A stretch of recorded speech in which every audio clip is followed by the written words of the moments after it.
আসসালামু আলাইকুম বন্ধুরা, সবাই কেমন আছেন? আশা করি সবাই ভালো আছেন। আমি রিফন। এইটা হইলে ঘাসের একটা ভিডিও, নতুন ভিডিও। তো এই দেখেন, বউ বউ ফেলার আগে দরকার হয় বাতের, আর গরু ফেলার আগে দরকার হয় ঘাসের। ঘাসটা জোগাড় করলে সারা বছর আর কে করার লাগে না। আর বাত না থাকলে বউ ঘরে কে করে।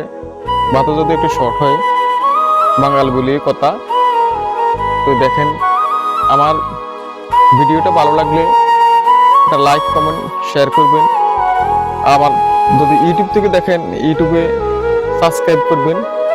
আশা করি ভালো থাকবেন। ধন্যবাদ। আমি তো কষ্ট করি, একটা ভিউর আশা, একটা সাবস্ক্রাইবের আশা ভিডিওটা করি। ভালো থাকবেন। ধন্যবাদ।